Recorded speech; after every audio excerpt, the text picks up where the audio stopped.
नमस्कार दोस्तों, हमारे चैनल में आपका हार्दिक स्वागत है। आज हम सुन रहे हैं बड़ी मजेदार कहानी जज्बात का सौदागर।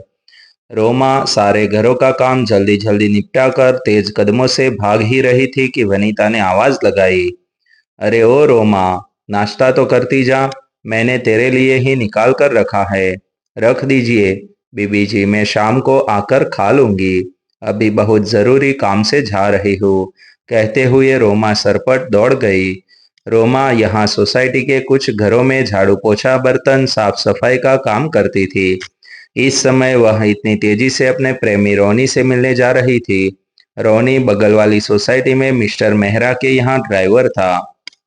पिछले 2 साल से रोमा और रोनी में गहरी जान पहचान हो गई थी। वे दोनों अगल बगल की सोसाइटी में काम करते थे और एक दिन आते जाते उनकी निगाहें टकरा गई। फिर देखते ही देखते उनके बीच प्यार की शहनाई बज उठी। जवानी की दहलीज पर अभी अभी कदम रखने वाली रोमा पूर्णमासी के चांद की तरह बेहद ही खूबसूरत और मादक लगती थी। उसकी हिरनी जैसी आंखें, सुराहीदार गर्दन, पतली कमर और गदराया बदन देखकर हर कोई उसे रसभरी निगाहों से देखता था। लेकिन रोमा की जिंदगी का रस रोनी था, जिससे शादी करके वह अपना घर बसाना चाहती थी। रोनी दिखने में बांका जवान था। बिखरे बाल, आंखों पर चश्मा, शर्ट के सामने के 2 बटन हमेशा खुले, गले में चेन और कलाई में ब्रेसलेट। रोनी का यह स्टाइल किसी हीरो से कम नहीं था और रोमा उसके इसी स्टाइल पर मर मिटी थी। अक्सर रोमा ही सारे घरों का काम निपटाकर रोनी को पास वाले पार्क में मिलने के लिए फोन किया करती थी। लेकिन आज पहली बार रोनी ने फोन करके रोमा को जरूरी काम है कहकर बुलाया था। रोमा भागी भागी पार्क में पहुंची तो देखा कि रोनी वहां उसका इंतजार कर रहा था।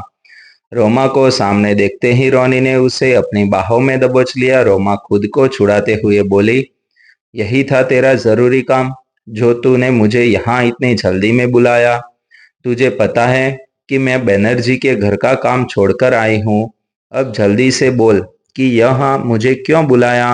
रोमा की कमर पर अपना हाथ डालकर उसे अपनी ओर खींचकर करीब लाने के बाद उसके होठों पर अपनी उंगली फेरते हुए रोनी बोला, हमारी शादी के लिए रुपयों का जुगाड़ हो गया।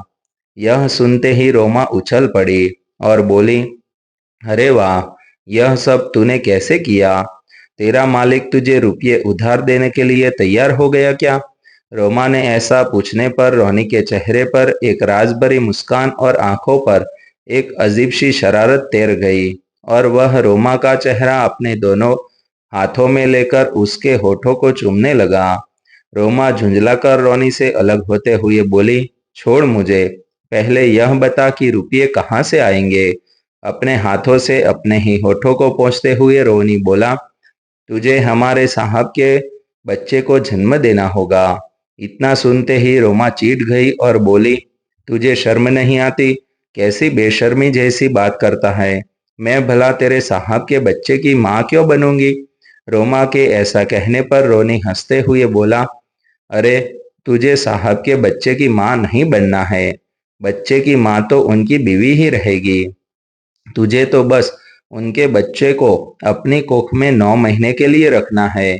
इसके लिए साहब हमें 2 लाख रुपये देंगे, मकान किराए पर लेकर देंगे और खाना पीना सबका खर्चा साहब ही उठाएंगे। पहले तो रोमा मानी नहीं, लेकिन जब रोनी ने उसे सरोगेसी माँ के बारे में अच्छी तरह में समझाया, अपने प्यार का वास्ता दिया और जल्द ही शादी करने का वादा किया, तो 20 साल की भोली भाली रोमा सरोगेसी माँ बनने के लिए तैयार हो गई। रोमा ने सारे घरों का काम छोड़ दिया। इतना ही नहीं, अपना घर भी छोड़ दिया। वैसे भी घर पर उसका अपना कोई था ही नहीं।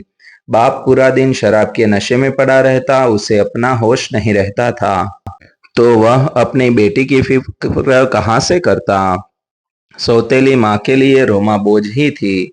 रोमा के आगे पीछे कोई नहीं था, जो था रोनी ही था, जिस पर उसे अंधा भरोसा था और वह रोनी पर जान छिड़कती थी। रोनी कोलकाता से रोमा को उत्तराखंड ले आया। यहाँ आकर रोमा को पता चला कि जहाँ वह रहने वाली है वह कोई घर नहीं बल्कि एक आश्रम है। जहां उसके जैसी और भी बहुत सी लड़कियां और औरतें दिखाई दे रही थी जो मां बनने वाली थी। आश्रम में कुछ जवान लड़कियां और बुजुर्ग औरतें भी थी जो साध्वी और सेवादार थी। यह आश्रम एक जाने माने आचार्य द्वारा चलाया जा रहा था जिनका देश विदेश में हर दिन प्रवचन होता था और वे धर्म से जुड़ी कहानियां भक्तों को साझा करते थे। रोमा को यह सब बहुत अटपट लग रहा था, लेकिन वह रोनी का साथ पाकर इन सभी को नजरअंदाज कर रही थी। रोमा की दुनिया अब बदल गई। रोनी हर समय उसके साथ रहता, उसका पूरा ख्याल रखता। 1 महीने के भीतर डॉक्टर की निगरानी में रोमा पेट से भी हो गई, लेकिन उसे कुछ समझ नहीं आया कि यह सब हुआ कैसे। न रोनी के साहब यहाँ आए और न ही साहब की पत्नी। इस बीच रोमा ने न कभी आश्रम में रह रही किसी लड़की या औरत से कोई बात की और न ही यह जानने की कोशिश की कि वे सब कहाँ से आई हैं, उनके पति कहाँ हैं और वे इस आश्रम में कब से हैं। एक रात अचानक खाना खाने के बाद रोनी कहीं जाने की तैयारी करने लगा। यह देखकर रोमा बोली, रोनी, तू कहीं जा रहा है क्या? रोमा के ऐसा कहने पर रोनी बोला, हाँ, काम पर तो लौटना होगा, शादी की तैयारी जो करनी है। यह सुनकर रोमा का चेहरा उतर गया। वह रुआंसी हो गई और रोनी के गले लगते हुए बोली, तू मत जा रोनी, मैं तेरे बगैर यहाँ नहीं रह पाऊंगी। फिर अभी तो बच्चे के होने में पूरे 9 महीने हैं। मैं यहाँ अकेली तेरे बगैर कैसे रहूंगी? मैं भी तेरे साथ चलती हूँ। रोमा को इस तरह रोते और साथ चलने की जिद करते देख रोनी उसे समझाते हुए बोला, देख, साहब और मेम साहब की पहली शर्त यही थी कि उनका बच्चा इसी आश्रम में पैदा हो ताकि बच्चे में अच्छे गुण और संस्कार आए। इसलिए तुझे यहीं रहना होगा और मुझे तो जाना भी होगा। शादी के लिए और भी रुपयों की जरूरत पड़ेगी। तुझे दुखी होने की कोई जरूरत नहीं। तू यहाँ अकेली कहाँ है? इस आश्रम में इतने सारे लोग हैं, सब तेरा ध्यान रखेंगे और मैं भी तो आता जाता ही रहूंगा। ऐसा कहकर रोनी जाने लगा और रोमा उसे बारी मन से आश्रम के बाहर तक छोड़ने के लिए साथ चलने लगी। अभी वे दोनों आश्रम के मेन गेट से कुछ ही दूर पहुंचे थे कि एक लड़की दौड़ती हुई आई और रोनी से लिपट गई। यह देखकर रोमा हैरान थी, क्योंकि वह लड़की बार बार रोनी को अपने साथ ले चलने की बात कर रही थी। वह लड़की कह रही थी, रोनी, यह आश्रम आश्रम नहीं है। यहाँ लड़कियों की दलाली होती है, उनका शारीरिक शोषण होता है, जबरन उन्हें पेट से किया जाता है और उनसे पैदा होने वाले बच्चों को उन पैसे वाले और विदेशी जोड़ों को बेच दिया जाता है जिनके बच्चे नहीं हैं। उस लड़की की बातों को सुनकर रोमा को यह समझ में समय नहीं लगा कि उसके साथ छल हुआ है और वह भी उस लड़की की ही तरह रोनी के हाथों ठगी जा चुकी है। वह रोनी के किसी भी साहब या उनकी पत्नी के लिए सरोगेसी मां नहीं बनाई जा रही है, बल्कि इस आश्रम में बच्चों का व्यापार होता है और इसलिए इस आश्रम में लाया गया है।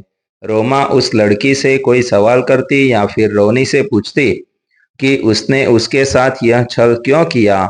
उससे पहले एक साध्वी तेज कदमों में वहां आई और उस लड़की के गाल पर जोरदार तमाचा जड़ने के बाद उसे वहां से खींचकर ले जाने लगी।